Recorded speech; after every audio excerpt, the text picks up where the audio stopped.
Hello fellow Arknight players, welcome to my walkthrough or guide for Annihilation 3. Now the reason I am calling this a walkthrough is because I will be walking you guys through the theme that I am using to auto clear Annihilation 3 every single week. A high level theme. So by no means is this actually a beginner guide. However, I will still be providing a guide based on that theme. So you guys will know the important roles and formation that I use in my clear strategy. A very standard strategy that you guys can change along the way to suit your operators. Now remember, clearing 400 out of 400 in Annihilation 3 is more important before aiming for the auto battle clear. Alright? Because Annihilation 3 gives you 4 weekly reward limit increase, making you a total of 1700 weekly limit. Now, for those of you wondering, by the way, once you are able to auto deploy for Annihilation 3 and Annihilation 2, which one of these is better? The answer is simple, it's Annihilation 3.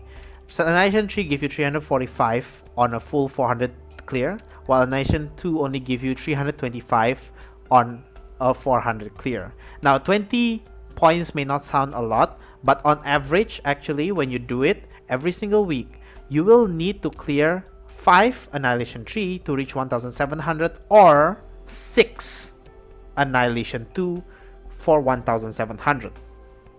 So there's actually one difference, alright? And that difference is equivalent to 25 sanity. So unless you want to spend 25 extra sanity, just auto Annihilation 3, alright? But remember, it's useless unless you actually clear it first, alright? Remember that. So without further ado, let's go into the team and let's talk about the roles. Alright, so this is the team that I use to auto clear my Annihilation 3 every single week. But I'll be doing this manually so I can walk through with you guys the way I do it. But here are the roles that are really important. The first one you're gonna need is a pusher. Now if you're using Shaw, make sure that Shaw's skill is at skill level 7 and that you're using her second skill. This is because you need a significantly push instead of a moderate. So remember, if you're using Feater also, make sure that you're using her skill that pushes significantly instead of moderate, because you'll be pushing some really heavy units in this map. Next, you're gonna need 2 single target sniper, and one of them you're gonna need a very powerful one, because it's gonna need to tank the damage over time crossbow.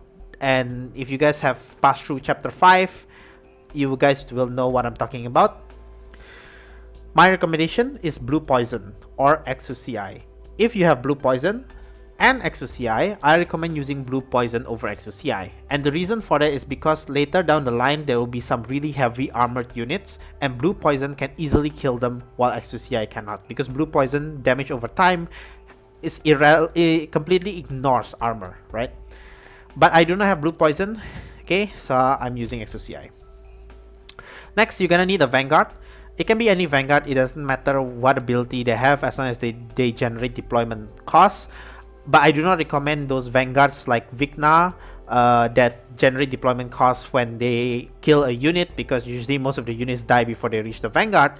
And the reason I'm using the automatic deployment point generator instead of the manual is because, you know, this is auto team, and sometime in Annihilation, because there's 400 waves and there's some boring waves, you completely forget to use the manual, and you later down the line you didn't have enough deployment points to redeploy your operators. So I just use an auto one here. Next is Silver Ash and Eyjafjalla. These are your 2 burst DPS. Silver Ash can be changed for any range guard like Lapland and Midnight, but if you have Silver Ash, I do recommend using Silver Ash. Eyjafjalla is pretty much a must use, alright? This is the only one where the role is Eyjafjalla. So if you do not have Eyjafjalla, use a support unit. Remember, 400 out of 400 first, alright? So it doesn't matter if you use a support unit or not. If you don't have Eyjafjalla, go borrow from a friend. If you have no friend that have Eyjafjalla, go to the Facebook community and ask and be friends with people who have Eyjafjalla in their support. Make sure the Eyjafjalla is on skill tree. Right, next, you're gonna need one AOE healer. I'm using Nightingale here, which will make the clear map easier because she can deploy tokens or drones. And then you want one single target healer. I'm using Silence here because Silence drone can really clutch your way if you need some extra healing. It's all the way on the other side of the map or something. You're gonna want a defender healer as well. I'm using Saria. You can use Gummy, you can use Neural, but I do recommend you use a defender healer. Now, if you don't not have a defender healer, go ahead and use your strongest defender, Hoshiguma, Nian or something. Alright, Quora also can. You don't need a separate Quora, by the way. I just use her as backup. But yeah, Quora also can because Quora heals over time. Next, you want a Fast Redeploy character. And then you want a AOE caster just in case, but it cannot be just any AOE caster. My recommendation is actually using either Gitano or Ifrit because both Gitano and Ifrit have the longest range among all the AOE casters, with the exception of Mostima, who's not yet out in the English server. But yeah, if you have Gitano, go ahead and use Gitano. And now, these two slots are actually backup slot. The reason I'm using Ifrit is if you're using Exocia and you will have problems at the final wave because of the super heavy armor, right? You're gonna need to change Exocia with your AoE caster. But if you're using Blue Poison and your Blue Poison is very high level, very high skill level as well, you don't have to worry about changing it into an AoE caster. And this one is another filler, just in case units pass through. I have Quora here. So yeah, remember, use a support unit. Get that 400 out of 400. Alright, let's start. Alright, so straight away, deploy your Vanguard at the top here. Deploy your secondary single target sniper over here. And deploy your single target healer over here. So nothing hard on the first part. It's all about setting up really fast. And then after that, there will actually be nothing happening as long as your team is is high level enough, all the way until like 274, if I'm not wrong. Only then there'll be a little something before it gets boring again. Alright, so after you get enough deployment point for Eyjafjalla, deploy Eyjafjalla.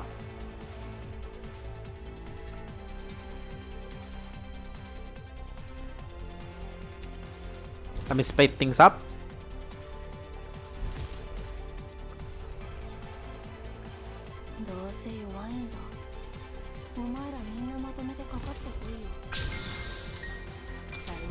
Okay, once you have enough deployment points, deploy your strongest sniper here.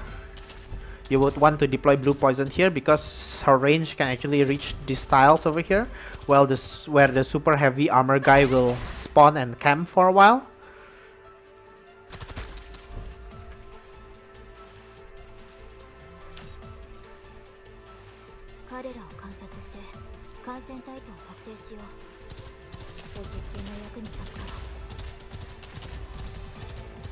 So, as you guys can see, it's almost like Annihilation 2 at the beginning. There's nothing much going on, it's just about setting up first. Okay, so deploy your Silver Ash over here. But if you don't have Silver Ash and you're using another range guard, you actually deploy them over here. And the reason is so they can reach the top area and also create a death zone over here. Because your defender is gonna be over here and you'll have a guard over here, basically turning this into a death zone. But since I have Silver Ash, I'll be deploying him over here. This is because of Silver Ash skill tree range. So you see the range here? You can reach the top, you can reach the bottom, you can reach anywhere in the middle. So you deploy Silver Ash here instead.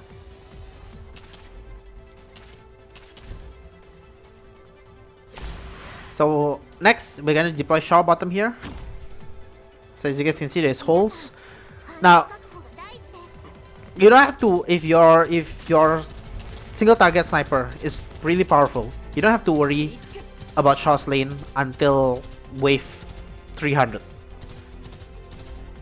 But once your wave reaches 300, you really need to be very careful on Shaw's lane, because he can get very overwhelmed very easily if you forget that you're using his manual instead of his automatic skill. Alright, next, just deploy your AOE Healer over here. As you can see, your AOE Healer can reach everyone over here, and you can also reach your range guard if you decide to deploy them over here instead. You can also use Chen, by the way, but I don't recommend using Helagur. If you don't have a range guard, if you don't have Laplan, you didn't train your Midnight, you know, you don't have Silver Ash, you can use Chen, no problem over here. You can even use Skadi if you have to. But Chen or anyone who can reach the top also, the top area would be very good. Alright, so soon our deployment will be complete. We just have to wait for the deployment point. Yep, there we go. Now we deploy the Defender Healer or your strongest defender. Okay. If you don't have a defender here, deploy your strongest defender here. Saria would be really awesome because of Saria's healing range, as you can see here. She can pretty much heal everybody here in the middle, except for Shaw. Alright, so that's it.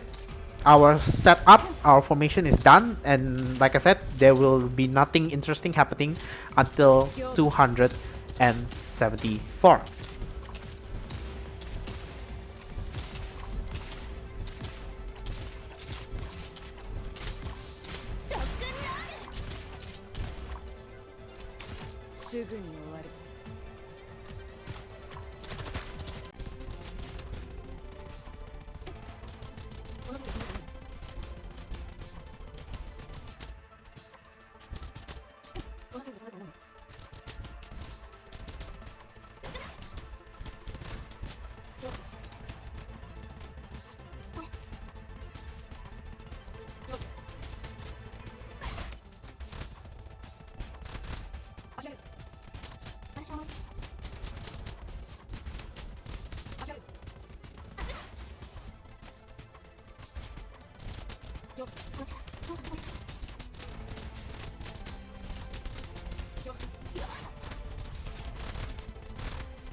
Alright, so here comes the bomb drones. Now these bombs, they are a one-time use bomb.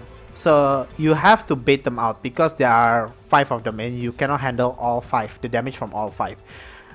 If you have Nightingale, you can deploy the tokens. These tokens will bait all 5 of them by deploying them here. That's why Nightingale make this easier. However, if you do not have Nightingale, do not worry. That's what the Fast Redeploy operator is here for. So what you want to do is you want to take out your Vanguard. You will put in the Fast Redeploy. After your Fast Redeploy either die or survive, you know, take them out and put your Defender on the Vanguard spot. Alright, so let's take a look. So take out the Vanguard, put in the Fast Redeploy. Okay, that, put in the Defender on the Vanguard place.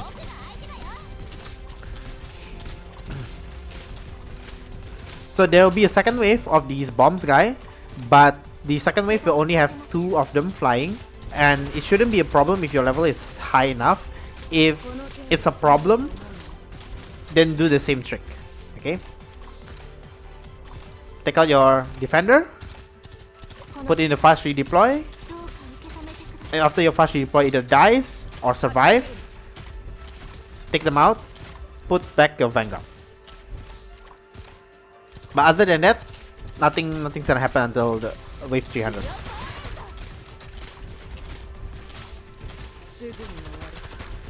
So as you guys can see, nothing special happens until wave 300. So there you go. Oh, there's only one bomb, right? But my team is capable of killing it before it gets in the range. Now, remember, my team is high level. So if your team is pretty low level, make sure you use your healer's ability. Make sure you use your Shaw's ability. Okay, so once you reach 300, you will see these units with like spikes behind their back. These units are capable of healing by themselves over time. This is where it becomes a problem with Shaw, because Shaw can get overwhelmed. If Shaw and XOCI doesn't kill the bottom fast enough, they will just pass through Shaw, right? So this is where you need to be very wary and make sure that you use Shaw's skill, because remember, Shaw's skill is manual now, it's not the automatic skill. The Junkmen are especially very dangerous when they're going to the bottom, so remember that. These guys, not so much.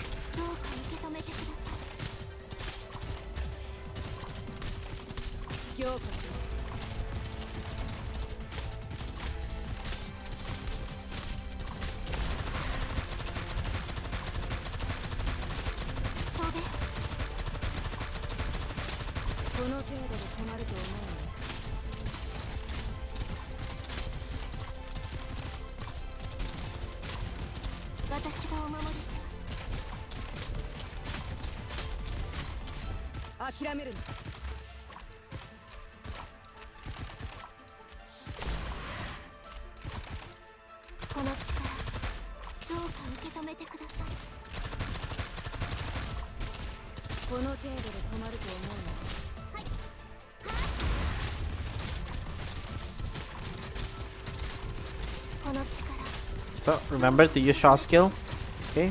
Because look at that, they're doing quite a significant amount of damage to Shaw. And this is only one, right? If they all stack up here, Shaw cannot handle them. As you can see, they were healing from Shaw's damage.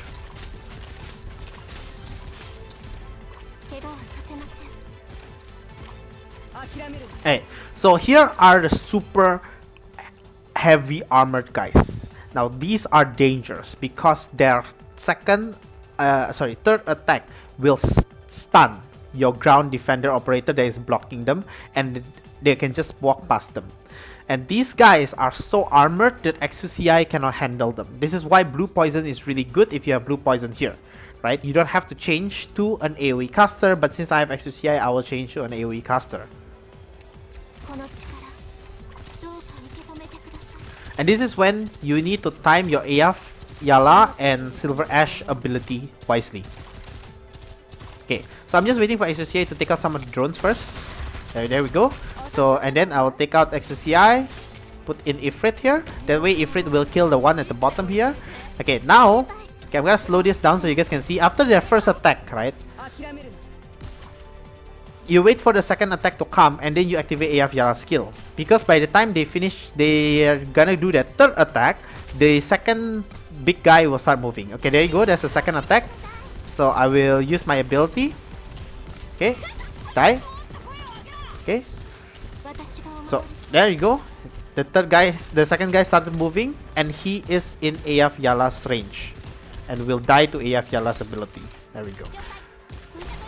So, and remember to keep a lookout to on Shaw's lane, as you can see just now. So once Ifrit has killed the bottom one, or Gitano has killed the bottom one, or blue poison, if it's blue poison, you don't have to worry. I mean, sorry. Remember to change Ifrit back to XOCI because the drones will still be flying in.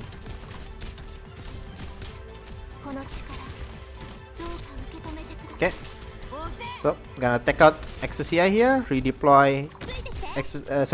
Gonna take out Ifrit to redeploy XOCI. Okay. Now, this Crusher, once again, you wait for his second attack. Attack number 1. Attack number 2, Silver Ash ability. Okay.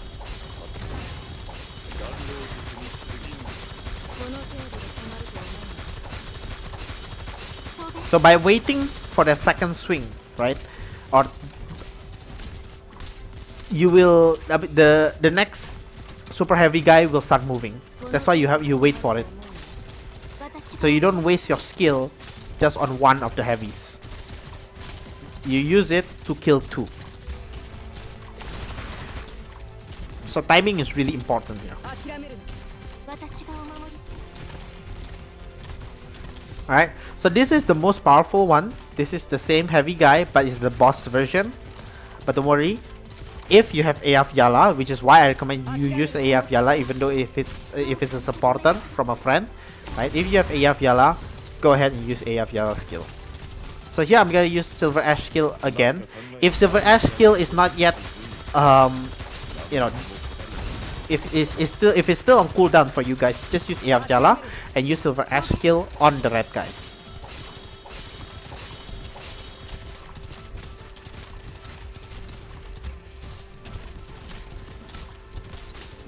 Okay.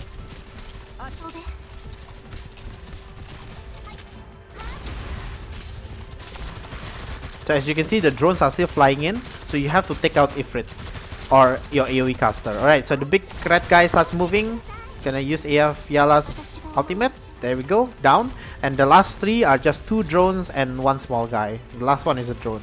And we are done. That's it. Congratulations, you guys have done Annihilation 3. Yep. And like I said, this is more of a walkthrough because my team are all high leveled already at this stage.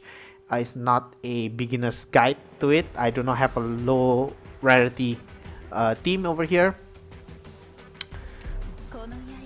But the roles and the formation can be used by pretty much anyone using different operators. Alright guys, that's it from me. Thanks for watching. I hope you guys clear 400 out of 400 and will be able to auto Annihilation 3 afterwards. Alright.